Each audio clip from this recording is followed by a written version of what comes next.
On Larry King Now, the brilliant Neil deGrasse Tyson. With Neil deGrasse Tyson, one of my all-time favorite guests. Wait a minute, you've had 60,000 guests. Yeah, but you're one of my favorite because you're so bright and you're fun. Well, thank you. I'm honored. You're in the universe. I was going to say in the world, but you're in the universe. We're all in the universe. Those who deny climate change, what do you say to them? I don't care what you believe. Believe whatever you want. The problem comes about is if you are in denial of an emergent scientific truth and you wield power over legislation. That's a recipe for disaster. Plus, where's the wire? You don't know the answer to that? You're an astrophysicist. This is the biochemical derivation of the electrophysical magnitude. Why do we keep booking guests like this? All next on Larry King Now.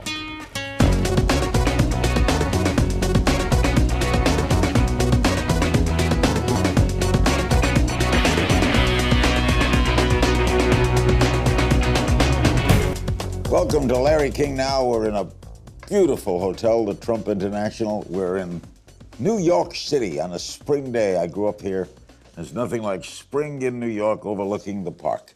And our special guest is Neil deGrasse Tyson. He is one of my all-time favorite guests. He is a Renaissance man, astrophysicist, cosmologist, science commentator, TV host, head of the Hayden Planetarium here in New York, where we went as kids. They used to tie us with ropes and we'd walk along the street. And the person perhaps most responsible for invigorating public interest in science. Neil's longtime radio program, Star Talk, is now also a TV series. It airs Mondays on National Geographic, which is very appropriate. We'll talk more about that later. It's good to see you, Neil. Thanks for having me back. And your Twitter count is now 3.5 million. You have jumped 2 million since last we met. Yeah, I don't know I don't understand it, really. I want to remind people I'm an astrophysicist. They can still pull out. But when I wake up and see those numbers, for me, it's evidence that there is an underserved appetite that people have for thinking about the universe. And I'm happy and privileged to be in that role. But I'm delightfully surprised every time I see those numbers rise. I grew up with a bunch of guys in Brooklyn. Not one, to my memory, said, you know what? I want to be an astrophysicist. Okay. And we'd have said, what are you, nuts, Bernie? Well, it was my first visit to the Hayden Planetarium, where I now serve as director. How old were you? I was 9 years old, a family visit. As a family, we went to all the places in the city. We went to the zoo, the art museum, and I think my parents were it was a matter of exposure for my brother, my sister, and me. And you don't want your options to be limited when you're asked what do you want to be when you grow up. And the more things you see as a child, the more options you have to reach for if something piques your interest. And for me, a first visit to the planetarium, I'm convinced, in fact, that it was the universe that chose me. Then you have to be good at something in school, which I gather was math. Well, so I liked math, but I think it's wrong to say you have to be good at it. I'd rather say you have to want to be good at it. And then ambition kicks in. And ambition can override whether or not your first foray was unpleasant, or you didn't do well, or maybe you flunked an exam. But if you really like it, you will spend time learning it. That's what liking something means. Maybe too many of us believe that we like something because you're good at it. And sure, there are plenty of cases where that's so. But why deny yourself the pleasure of a life of pursuit of something that brings pleasure? I love the microphone. I love the radio. It's all I ever wanted to do. Is this even a real microphone? Yeah, it is. It's not hooked up, but it's a real mic. Where's the wire? You don't know the answer to that? You're an astrophysicist. This is the biochemical derivation of the electrophysical magnitude. Why do we keep booking guests like this? You've been doing this so long, they've neurochemically attached it to your brain, right? That's how they got you going here. Wow. Did you ever get discouraged along the way? Did you ever fail a test and say, Yeah, I remember discouraged. I don't know if discouraged is the right word. I remember opening a calculus book for the first time. Good luck. In high school. And calculus is not some natural next step after algebra, right? It's a completely different new way of thinking about the relationships of things that change in the world. And you open up the book and there are all these squiggly lines and all these alphabet drawn from Greek letters. And it's like, I will never understand this, ever. Should I bail now while I have the chance? And I said, let me just try this. And a month later, after I said, hey, I kind of understand, I think I know what that is. Oh, 2 months later, hey. 3 months later, I got this. And that was, that moment for the rest of my life it became proxy for me saying, if at first encounter, I have no clue what's going on, just spend time learning it. I mean, it sounds simple, but you can, I would realize how profound that fact, how profoundly that would affect the rest of my life. Anytime I saw something I didn't understand, work at it. Do you use calculus? All the time. There is no understanding of the physical universe without calculus. Were you a nerd? Yes, card carrying. I attended the Bronx High School of Science. Oh my God. Okay, and this is take a test to get into that. Yeah, you did. No, you not only take the test, you had to like get above a score to get in, right? Not just anybody take the test, you gotta get above the score. But they'll tell you how old I am. They make fun of you for being old. I'll tell you how old I am. I was there and we formally learned calculations on a slide rule. And my slide rule had a leather pouch. And you go walking down, you know, the best nerds had like the biggest slide rule pouch. And you know, it's almost like what? Did your friends walk down the hallway. Your friends in the hood make fun of you? A little bit. Because the hood that I was in was not sort of the stereotyped hood that people imagined. My earliest memories are the East Bronx and the housing projects there, the Castle Hill middle-income housing projects. But then my father's income went above that level, and they kick you out when that happens. And so we moved to Riverdale. Oh. That's what I'm saying. Riverdale. That's uptown Bronx. Yeah, that's uptown. So in the Bronx, there wasn't so much of the force of the hood that you might think. But nonetheless, there were pressures for me to be athletic, and no one really cared about what I was doing. But I cared about what I was doing. Coming up, we'll talk about the mission to Mars, privatization of space.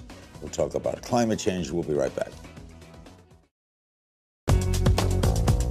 We're with Neil deGrasse Tyson, one of my all-time favorite guests. Okay, let's get to some things current. Wait a minute, you've had 60,000 guests. Yeah, but you're one of my favorite because you're so bright and you're fun. Well, thank you. I'm honored. You're in the universe. I was going to say in the world, but you're in the universe. We're all in the universe. There's 80 billion stars. More, but we'll start with that. How could anybody know that there's a heaven, that they're going somewhere, that there's an afterlife? How could anyone know that? No, That boggles my mind. They can believe they know. Well, but belief is, I could believe that it's raining, well, but that's it right. ain't. Well, this is the difference between believing something and using the methods and tools of science to establish what is objectively true. And what is objectively true is something that is true outside of your belief system. That's what science is.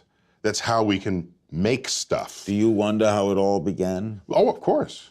What do you think? Well, so it depends what you mean by it all. There was a day. It all, this. Well, no, I'm saying there was a day. It all could be, how did life get here? How did the Earth get here? How did the sun, moon, solar system get here? How did the galaxy get here? How did the universe get here?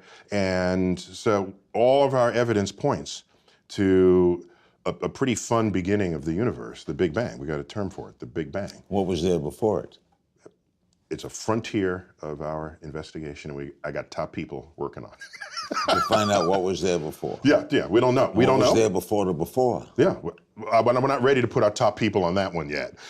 So the problem of origins is a very different kind of investigation from just describing just the existence of a thing. And there are many cups here, and so we can say, oh, this came out of a factory. But what made the factory? Well, people made the factory. Then what made the people? You keep going back, and then you have the sort of the origins question, because typically there's only one origin of anything, so you can't compare it to other things. And so it poses special challenges to scientific Is that why inquiry. many of you guys go nuts? No, just the ones you've interviewed. You've selected them. You got to go crazy if we can think. All right, why isn't it raining in California? Yeah, the climate is. I mean, drought. It's not as though droughts have no precedent in the history of the world. But what's more important than that it's not raining is there's a consumption of clean water, potable water from the water table that's not being replenished, and it's being pulled out at a faster rate than it's returning. And that's a recipe for disaster.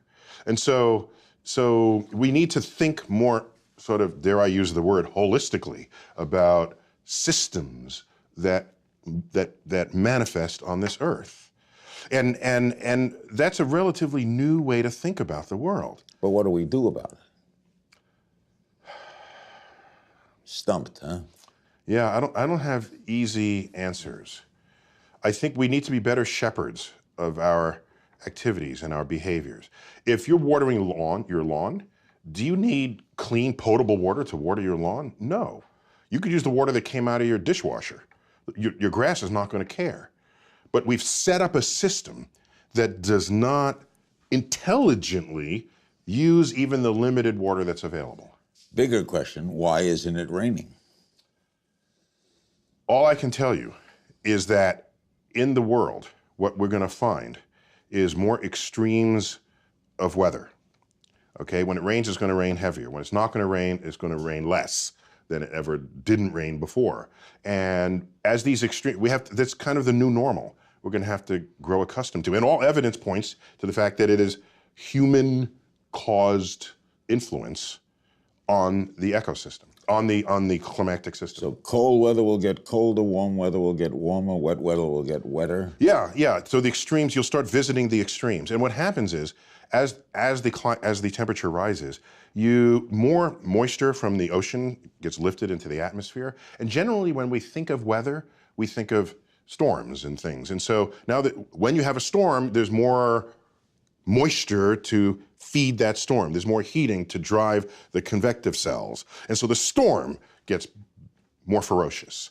And we had flooding down here in New York. By the way, this change that people are talking about, it's not one day the ocean will just sort of come in and stay there on your doorstep. No, that's not how it happens first. It happens first where there would be a storm where there'd be a tide surge. And previously, the tide surge never really, maybe came over the sidewalk or the boardwalk, but that was about it. It went away. Now the tide surge makes it into the streets.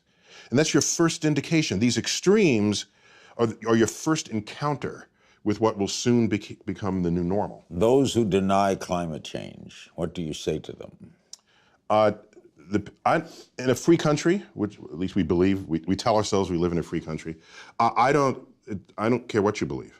You believe whatever you want.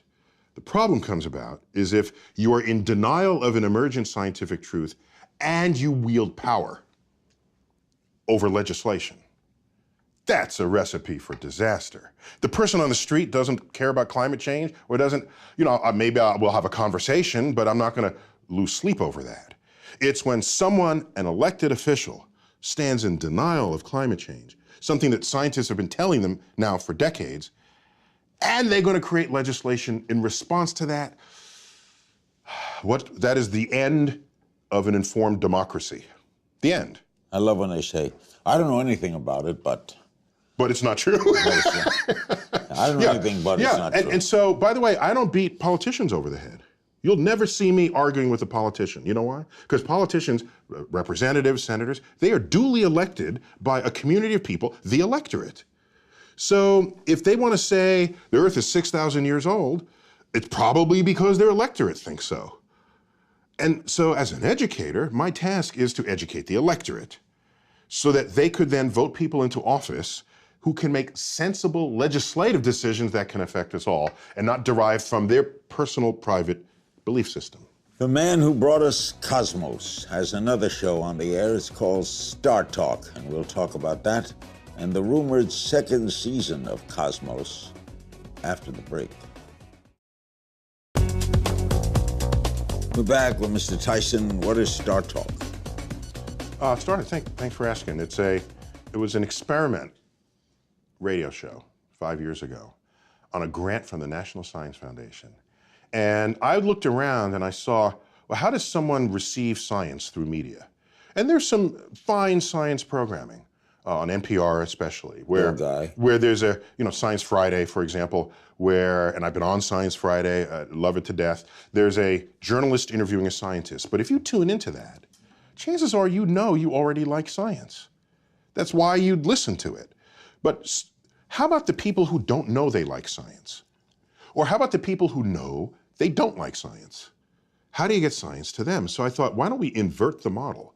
And I'll be the interviewer, I'm the scientist, and my guests will hardly ever be scientists. I would draw them, they would be hewn from pop culture.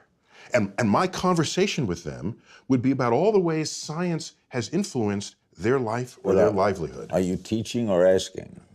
So there's some teaching in there, but it's really, if these are people, you would have heard of these people we've interviewed. One of them is like President Carter, all right? I didn't ask him about the Middle East.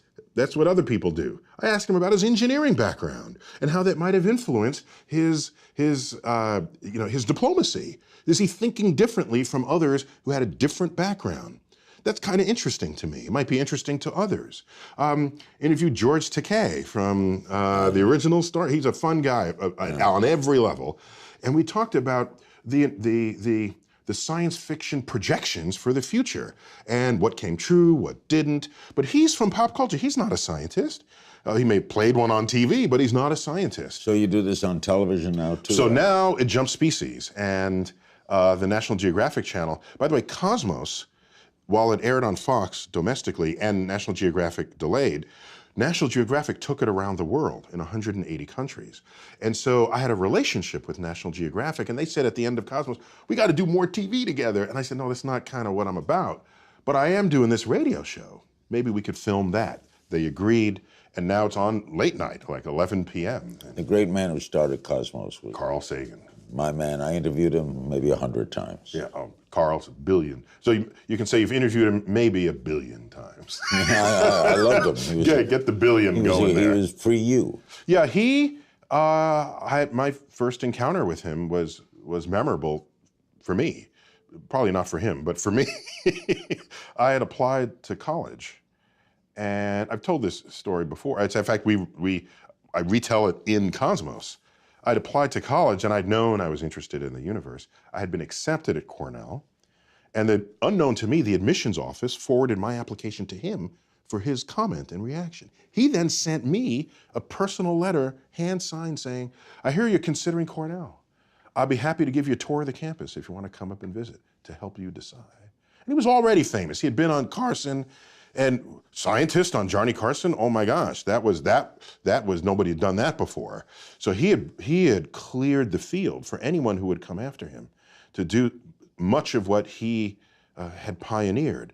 And so I did go up, he met me outside the building, gave me a tour, reached behind him, didn't even look, reached behind him, pulled out one of his own books. I'll never forget that. You have written so many books, you just reach behind and grab the book that happens to be there. Signed it to me, I still have that book. So I said to myself at the time, if I am ever in a position to bring the universe down to earth in the ways he has, then I will for sure be looking to students and others coming up with the dignity and respect that he... Cornell's not a famous school of science. No, they do. Hotel management. It was an ag school, and there's a huge agricultural dimension to it. When I visit, I love the barn. The barn, they take the methane flatulence that cows so freely put into the air from their own digestive tract, and then they use that to keep the barns warm by burning the methane over the winter. So it's Did you enjoy Cornell? No, I didn't actually attend Cornell. You didn't? Yeah, no, I actually didn't attend. Where'd you go? I attended Harvard. Oh, wow. Yeah. No, because I figured I didn't want to go to Cornell just for one person, because suppose he went to another place, whereas Harvard was very deep in astrophysics. Was Carl disappointed? He wrote me a letter. He said I did not make a mistake by choosing Harvard. That was the... What do you make of Mr. Musk and the others who are, they're going to... Oh, Elon! They're going to send their own planes up. It's rockets, yeah. Right. I'm skeptical on a couple of levels. By the way, we need people thinking that way. He wants to send a mission to Mars. We need those people in society. Otherwise, the rest of us think that every other day should be like the previous one. So let me just lead with that. But I can tell you that the first people to do really expensive things where they're dangerous and people could die and there's no known return on investment, those are not business people. Those are governments. The first Europeans to the New World were not the Dutch East India Trading Company. It was Columbus, funded by Spain. Then he draws the maps, and here's the trade winds, and here's where the hostiles are and the friendlies are. Here's where you find the fruit that you can eat. Then you can make a business case for it. Otherwise, it's a really short meeting. If I say, hey, I'm going to go to Mars, bring in all your venture capitalists, and they start asking questions. How much does it cost? I don't know, but a lot. And is it dangerous? Yeah, people probably die. What's my return on investment? I have no idea, probably zero. That's a 5-minute meeting, and it doesn't happen. So somebody's got to go out there with the long view, the longer than the quarterly report view. And once the patents are awarded and you've established what's dangerous and what's safe, then you make the business case. Our guest is the fabulous Neil Tyson. When we come back, I'm going to talk about life and death and what he thinks, what he believes, what he has faith in after this. We're back with Neil deGrasse Tyson. He is one of the fabulous people in this country, one of my favorite guests. I'd like to tour with you. We do universities, and I ask questions, and we explore things. Okay, you're the scientist. Bring it on. Bring it on. You accept facts and belief. I know the religious people believe, the scientist says prove. What do you believe? What do you think happens when we die? Well, so I can make some unassailable statements about what happens when you die. So you spend your life eating food. Food has a calorie content, and calorie is a source of energy. Calorie is a unit of energy. You bring it in, and then the energy is available for you to maintain your body temperature at nearly 100 degrees. It's 98.6. How do you keep something at 100 degrees when nothing else around you is? You're burning energy to sustain that. Because biologically, we need to be at that temperature to function, okay?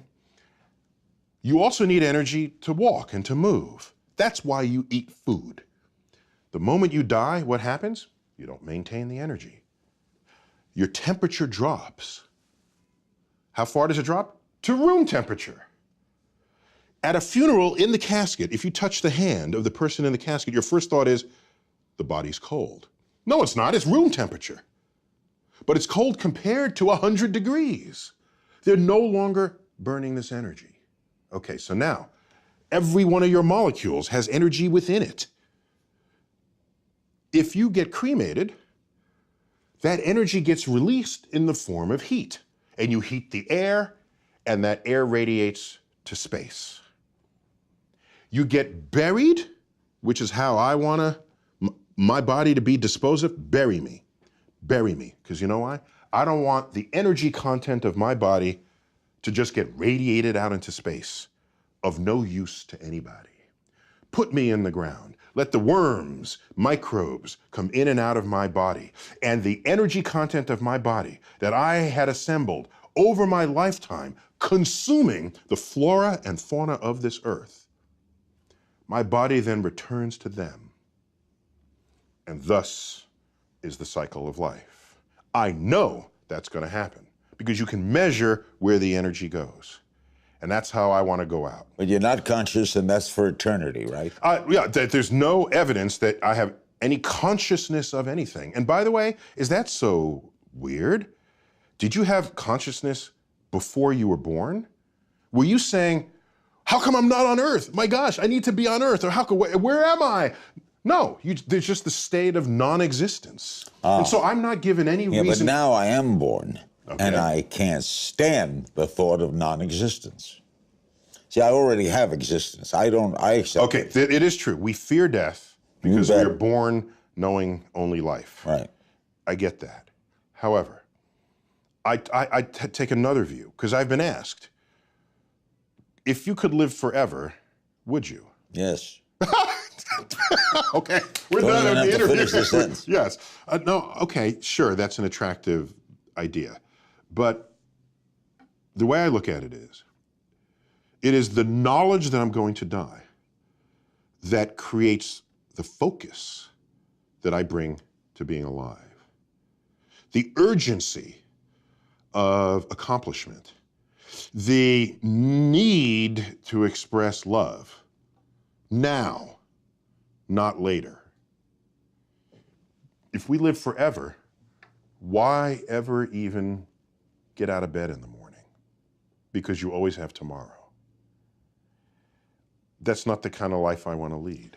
But why, don't you fear not being around? I fear living a life where I could have accomplished something and didn't. That's what I fear. I don't fear death. You don't fear the unknown? I love the unknown. I love the, you know what I want on my tombstone? My sister has this in her notes, because in case I can't tell anyone after I die. On my tombstone, a quote from Horace Mann, great educator. Be ashamed to die until you have scored some victory for humanity. That's what I want on my tombstone. But you don't fear or think about not being around? My great about regret for not being around would be, it would be kind of cool to see my kids continue to grow. Don't you want to know that? Yeah, that'd be fun. I want to see what inventions would make life easier, what clever discoveries or innovations would arise out of the collective brainwork of my species. What do you think when you see religious people, when you see popes or rabbis or people who fervently believe, the Billy Grahams of the world, who are sincere and wonderful people? Yeah, of course. Who actually may be delusional that they're going somewhere? No, they're embedded in belief systems. And what I look at is I see all the belief systems, and when you line them up, they're not really compatible with one another. So whatever they're believing, it can't be a truth that applies to everybody, because other people believe what they do with no less fervor. And so I sit back as a person who's interested in objective truths, and I say, well, it doesn't look like that's a path towards an objective truth. So let people continue to think and say what they want.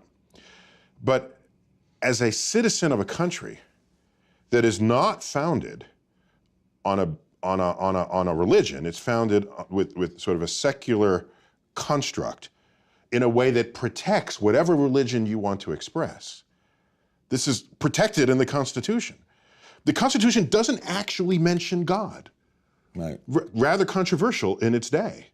And it doesn't mention God because they don't want legislation to tell you what God to worship. They knew this. They knew how governments can persecute people who had belief systems that didn't agree with the state. They knew this. So they created those freedoms. And so we have these freedoms. Go ahead. But if you're going to create legislation that has to apply to everybody, and you're now going to put your belief system into legislation, that is not a free and open democracy. And you are an amazing man. No, the universe is amazing. I'm just revealing that fact. Thanks to my guest, Neil deGrasse Tyson.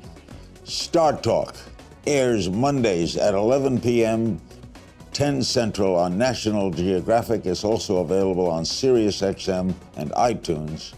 And remember, you can find me on Twitter at King's Things. And I'll see you next time, I hope.